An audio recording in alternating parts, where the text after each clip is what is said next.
अस्सलाम वालेकुम। आज का हमारा टॉपिक है रेस्पिरेशन और फोटोसिंथेसिस के कंपैरिजन की तरफ। हमने बायोएनर्जेटिक्स को स्टडी कर रहे थे कि हमारे पास इकोसिस्टम में 2 एनर्जी ट्रांसफॉर्मेशन प्रोसेसेस होते हैं जो कि इन्वायरमेंट में ऑक्सीजन और कार्बन डाइऑक्साइड की यूटिलाइजेशन के थ्रू एटीपी और एनएडीपीएच की जो है वो प्रोडक्शन करते हैं, जो कि केमिकल रिएक्शंस में यूज़ होने वाले केमिकल फॉर्म्स हैं। हमने आज कंपैरिजन देखना है इनका, हमने इनको डिटेल में डिस्कस कर लिया है। तो कुछ इंपॉर्टेंट पॉइंट्स हैं जो कि एमसीक्यूज़ में बहुत पूछे जाते हैं, तो अगर हम इनका कंपैरिजन ड्रॉ कर लें तो फिर एमसीक्यूज़ को हम क्विकली आंसर दे सकते हैं। तो रेस्पिरेशन और फोटोसिंथेसिस का हमारे जो मेन डिफरेंसेस हैं उनको मैंने यहाँ पर सेलेक्ट किया है कि माइटोकॉन्ड्रिया और क्लोरोप्लास्ट ये 2 सेल के ऑर्गेनल्स हैं। रेस्पिरेशन हमारे पास एक ऐसा प्रोसेस है जो कि माइटोकॉन्ड्रिया में हो रहा होता है।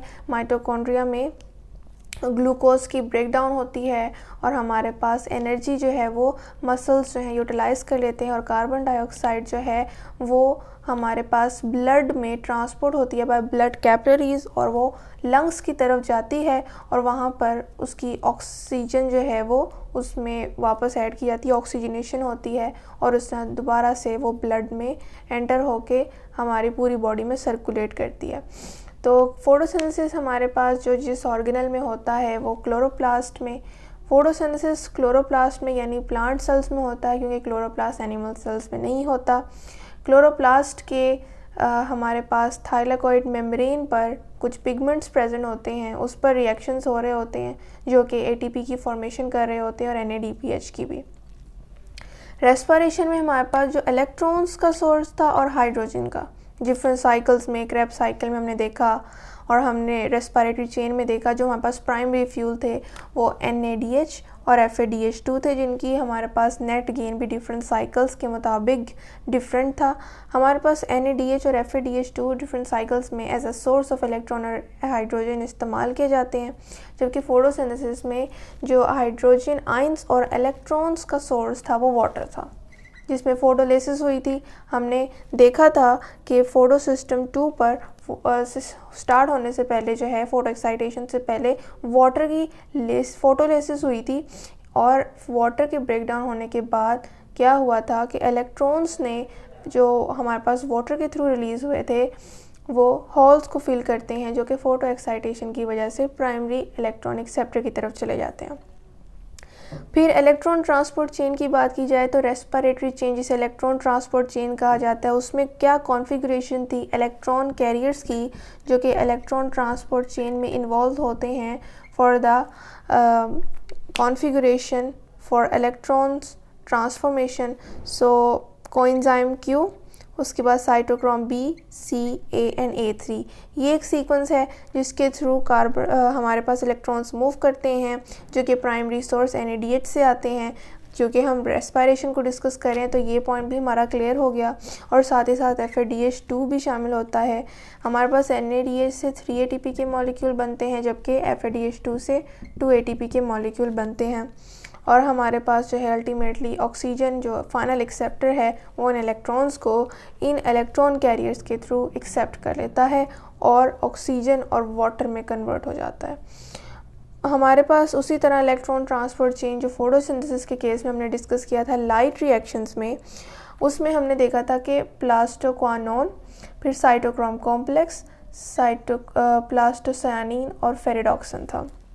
फेरिडॉक्सिन वो था जो NADPH की जो है वो फॉर्मेशन के लिए इन्वॉल्व था, जो कि इलेक्ट्रॉन्स प्रोवाइड कर रहा था NADP प्लस रिडक्टेस को, जबकि ये तीनों एंजाइम्स जो हैं ये हमारे पास ATP की फॉर्मेशन में इन्वॉल्व इलेक्ट्रॉन कैरियर्स थे। और प्लास्टोसायानिन में हमने ये पढ़ा था कि ये दूसरे इलेक्ट्रॉन कैरियर से क्यों डिफरेंट है। द मेन पॉइंट इज़ कि इसमें copper atom as a central atom present होता है, जबकि दूसरों में iron as a central atom present होता है। अब हमारे पास नेक्स्ट स्टेप है प्रोटॉन पंपिंग का, यानी हाइड्रोजन आयंस की पंपिंग का, जो कि हमारे पास कीमियोस्मोसिस के थ्रू ATP की फॉर्मेशन में इन्वॉल्व होते हैं।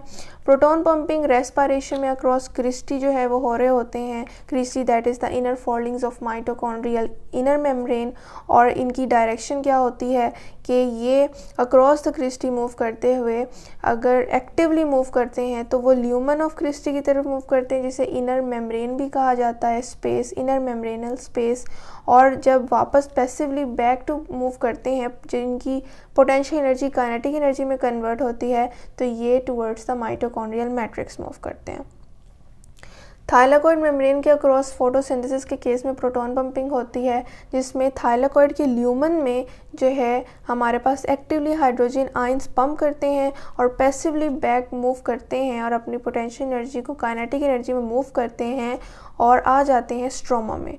और इस प्रोसेस के थ्रू वो एटीपी सिंथेटेज को एक्टिवेट कर देते हैं, जो कि उनकी एनर्जी को स्टोर कर लेता है in the form of ATP.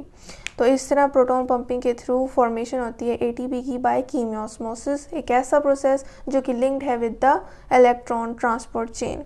Next है ऑक्सीडेटिव फॉस्फोराइलेशन। हमारे पास एक ऐसा प्रोसेस है, यानी रेस्पिरेशन के केस में एटीपी की फॉर्मेशन को हम ऑक्सीडेटिव फॉस्फोराइलेशन कहते हैं। क्यों? क्योंकि एटीपी की फॉर्मेशन हमारे पास NADH और FADH2 की ऑक्सीडेशन से होती है। अपना इलेक्ट्रॉन्स जो हैं NADH और FADH2 देते हैं और साथ हाइड्रोजन आयंस, जिसकी वजह से इनकी ऑक्सीडेशन हो जाती है और ये इलेक्ट्रॉन कैरियर्स के थ्रू जो है वो अल्टीमेटली इलेक्ट्रॉन्स को ट्रांसफ़र करते हैं। तो इस प्रोसेस को हम ऑक्सीडेटिव फॉस्फोराइलेशन कहते हैं, यानी इन case of respiration ATP formation is called oxidative phosphorylation. Photosynthesis के केस में एटीपी की फॉर्मेशन कहलाती है photophosphorylation. Photo means light. Photosynthesis में लाइट डिपेंडेंट रिएक्शंस में आपने देखा होगा कि एटीपी की फॉर्मेशन होती है फोटो एक्साइटेशन के थ्रू। फोटो एक्साइटेशन होती है और जो हमारे पास रिएक्शन सेंटर पे मौजूद क्लोरोफिल ए होता है, उस पर से इलेक्ट्रॉन्स फोटो एक्साइट होकर प्राइमरी इलेक्ट्रॉन एक्सेप्टर पे मूव करते थे और उसके बाद इलेक्ट्रॉन ट्रांसपोर्ट चेन में मूव करते थे। और इन प्राइमरी इलेक्ट्रॉन एक्सेप्टर्स के पास हमारे पास जब इलेक्ट्रॉन्स मूव करते हैं तो यहाँ पर होल्स क्रिएट हो जाते हैं, जिन्हें H2O यानी वाटर का मॉलिक्यूल फोटोलिसिस यानी ब्रेकडाउन होती है और वो इन इलेक्ट्रॉन के होल्स को फिल अप कर देता है। ये इलेक्ट्रॉन होल्स क्रिएट होते हैं तब ही ये मूव करते हैं अक्रॉस इलेक्ट्रॉन ट्रांसपोर्ट चेन, और उसके थ्रू मूव करते हुए जब वो down the energy gradient move करते हैं तो हमारे पास उनकी एनर्जी रिलीज़ होती है और एटीपी की फॉर्मेशन होती है। So in case of photosynthesis ATP formation is called photophosphorylation, because in case of photosynthesis light is the main source for the formation of chemical energy, that is ATP and NADPH। तो ये था आज का हमारा topic, जिसमें हमने अपने previous topic that is बायोएनर्जेटिक को कंक्लूड किया है, उसके दोनों मेन प्रोसेसेस को और उसके मेन पॉइंट्स को डिस्कस किया है, जो कि MCQs में बहुत इंपॉर्टेंट है। आज हमने अपने तमाम प्रीवियस लेक्चर्स की डिटेल को एक ही लेक्चर में बाय कंपैरिजन समराइज़ किया है, ताकि मेन इनके पॉइंट्स जो हैं वो हम देख सकें कि आखिर इन दोनों प्रोसेसेस में डिफरेंट क्या है।